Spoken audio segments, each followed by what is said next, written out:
pelita bagi kakiku, terang bagi jalanku. Firman-Mu pelita bagi kakiku, terang bagi jalanku. Shalom, selamat pagi Bapak Ibu Saudara yang terkasih. Ketika bangun di pagi hari, apakah hati kita diliputi sukacita ataukah justru mendung yang menyelimutinya? Biarlah mendung itu sirna, berganti kehangatan karena kasih Kristus senantiasa melingkupi hidup kita. Mari kembali kita mau mengawali hari dengan merenungkan firman Tuhan. Mari kita satu dalam doa. Terima kasih banyak Bapa, kami bersyukur kepadamu. Terima kasih buat pagi hari yang indah ini.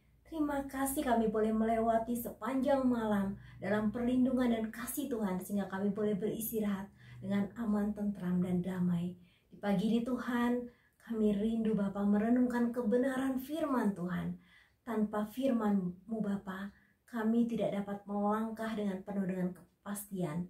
Bersama firman-Mu, kami melangkah dengan harapan yang tak pernah pudar. Kami mau menjalani hari ini dengan penuh keyakinan bersama-Mu. Urapi hamba-Mu untuk menyampaikan kebenaran firman Tuhan. Sucikan, kuduskan kehidupan hamba-Mu ini. Berkati Bapak Ibu Saudara dimanapun berada. Biar hati kami terus merindukan akan kebenaran firman Tuhan yang menyegarkan bagi jiwa kami. Dalam nama Tuhan Yesus kami berdoa. Haleluya. Amin. Tema kita pagi ini adalah terjebak dalam kemelut hidup. Kalimat yang tepat untuk menggambarkan situasi ini adalah berputar di padang gurun.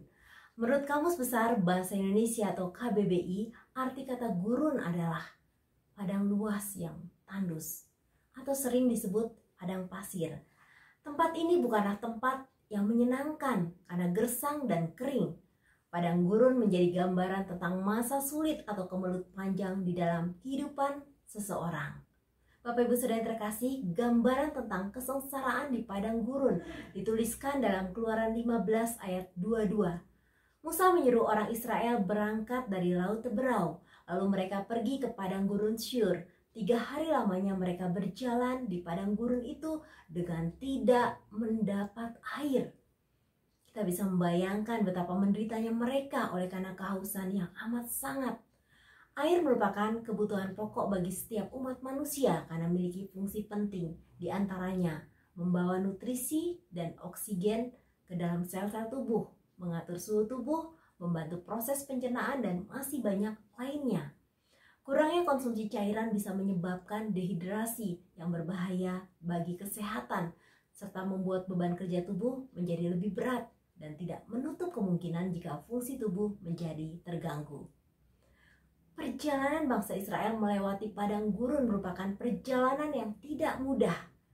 Sebenarnya inilah saat-saat penting sebagai pembentukan sikap hati bagi bangsa Israel yang tegar tengkuk ini untuk berserah penuh pada Tuhan, belajar mengandalkan Tuhan dengan segenap hati, menyadari betul tanpa pertolongan Tuhan kesulitan yang ada sangat mustahil dapat terlampaui.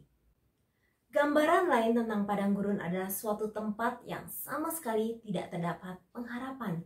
Hal ini diungkapkan dengan penuh kemarahan oleh orang-orang Israel kepada Musa. Keluaran 14 ayat 11, dan mereka berkata kepada Musa, apakah karena tidak ada kuburan di Mesir, maka engkau membawa kami untuk mati di padang gurun ini? Apakah yang kau perbuat ini terhadap kami dengan bawa kami keluar dari Mesir? Bapak Ibu Saudara, ketika berada di padang gurun, mereka berpikir inilah akhir dari segalanya. Mereka sangat menyesal berada di tempat yang penuh dengan penderitaan. Hal ini mereka ungkapkan kepada Musa di dalam Keluaran 14 ayat 12. Bukankah ini telah kami katakan kepadamu di Mesir, janganlah mengganggu kami dan biarlah kami bekerja pada orang Mesir.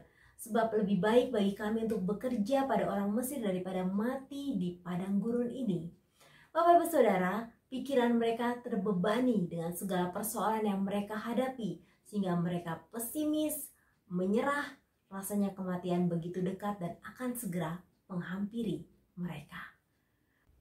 Bagi mereka tidak ada hal baik yang mereka jumpai di padang gurun, sehingga apa yang mereka lakukan di dalam Keluaran 16 ayat 2, di padang gurun itu bersungut-sungutlah segenap jemaah Israel kepada Musa dan Harun. Pada zaman dahulu kala, bangsa Israel telah mengalami yang namanya terjebak dalam kemelut hidup.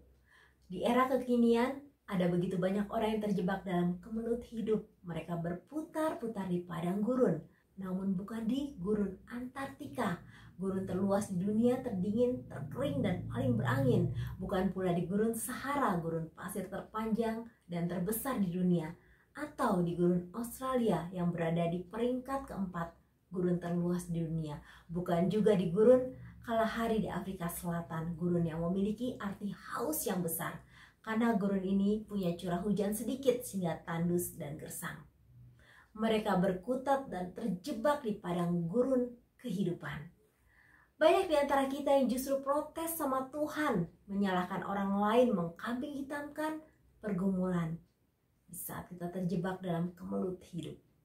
Mengapa kita justru tidak mengambil sikap merendahkan hati di hadapan Tuhan, meminta Tuhan menyelidiki hati kita, dan kita mohon ampun atas keputusan-keputusan yang salah yang membuat kita telah terjebak dalam situasi ini. Sebulan yang lalu saya ngobrol dengan seorang ibu.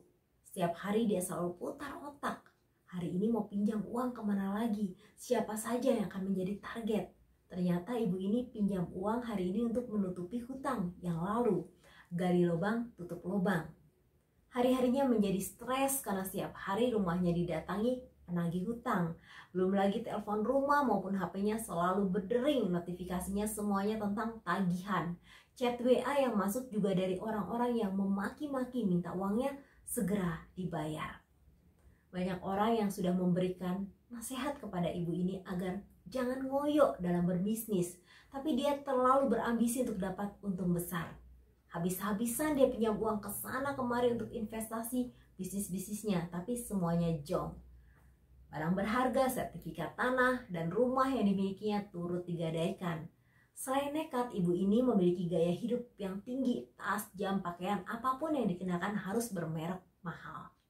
Suami dan anak-anaknya pun sangat kecewa dengan sikap mamanya yang telah membuat mereka sekeluarga mengalami kebangkrutan.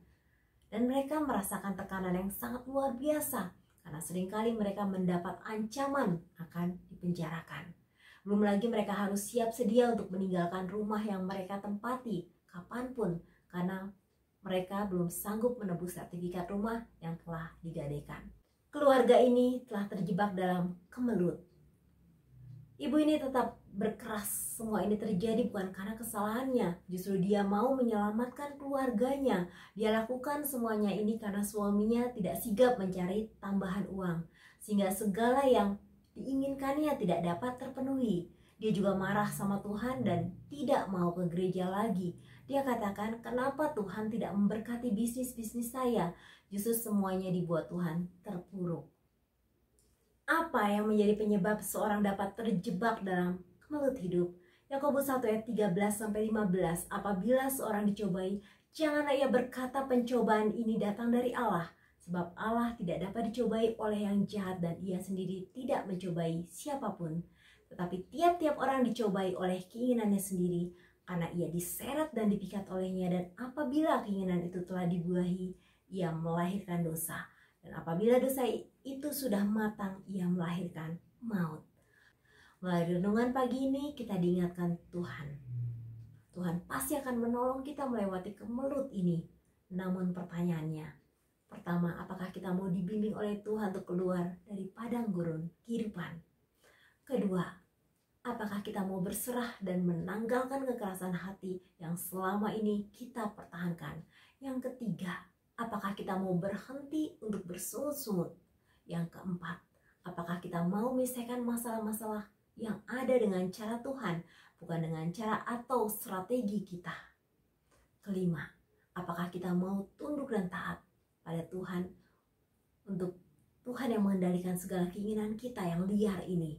Yang keenam, apakah kita mau menerima nasihat yang membangun dari orang-orang di sekitar kita? Ketujuh, ini merupakan poin yang paling penting. apakah kita mau menyediakan hati dan waktu kita untuk duduk diam di bawah kaki Tuhan seperti Maria untuk mendengar firman-Nya. Jangan biarkan diri kita terjebak terlalu lama dalam kemelut kehidupan. Keputusannya ada pada kita. Tuhan Yesus memberkati. Di saat badai bergelora, Engkau tetap ada buat kami. Engkau menolong kami keluar dari badai dan melingkupi kami dengan kasih-Mu.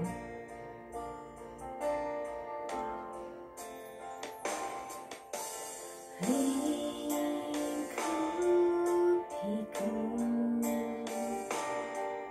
dengan sayap-Mu, naungiku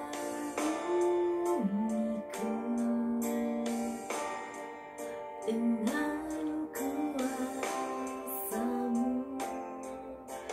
Di saat badai bergelora, ku akan terbang bersama. Apakah Raja atas semesta, ku tenang sebab Kau aku. Terima kasih Bapa, Kau melingkupi kami. Lingkupiku dengan sayap-Mu, naungiku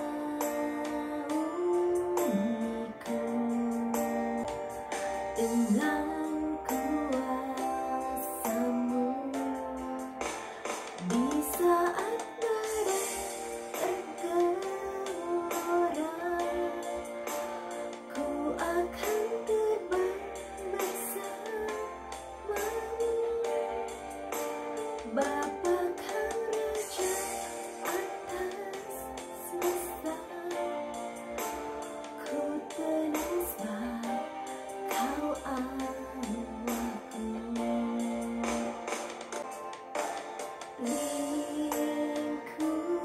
Lingkupiku dengan sayap-Mu, naungiku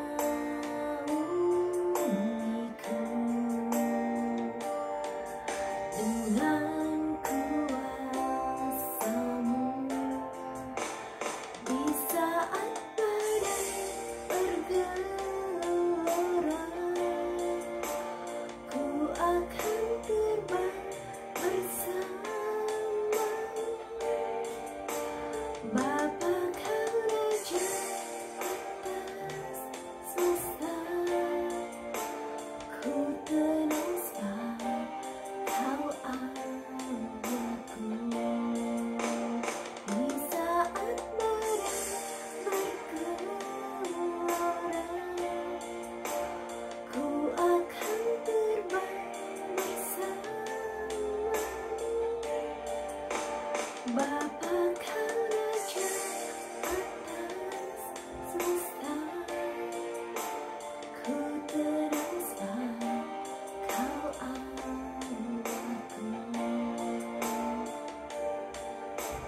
Ku tenang sebab Kau aku.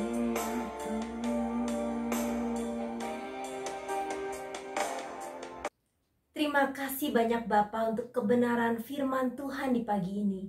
Terima kasih banyak Bapa, kami boleh terus diingatkan bahwa dalam hidup kami seringkali kami melangkah dengan keputusan kami sendiri, kami tidak melibatkan Tuhan. Akhirnya terjadi hal-hal yang sangat tidak baik, bahkan membuat segala sesuatu menjadi berantakan. Pagi hari ini Tuhan, kami mau dengar-dengaran akan kebenaran firman Tuhan. Kami mau dengar-dengaran akan arahan Roh Kudus, sehingga apapun keputusan yang kami ambil, kami mau dan kami rindu keputusan itu adalah keputusan berdasarkan apa yang Tuhan arahkan dalam hidup kami.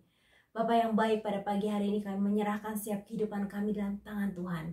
Jika ada di antara Bapak Ibu Saudara yang saat ini sedang terjebak dalam kemelut kehidupan, Bapa, Ajar kami memandang pada Tuhan, ajar kami tidak lari dari Tuhan, ajar kami untuk menyelesaikan setiap persoalan kami dengan caranya Tuhan, bukan dengan cara duniawi, bukan dengan cara kami yang kami pikir adalah jalan pintas. Bapak, kami serahkan totalitas hidup kami, apapun masalah kami, tolong Tuhan hati kami tetap percaya dan tidak putus asa. Dalam nama Tuhan Yesus kami menjalani hari ini dengan semangat dan sukacita, bersama dengan kasih Tuhan yang senantiasa melingkupi hidup kami. Dalam nama Tuhan Yesus kami berdoa. Haleluya. Amin.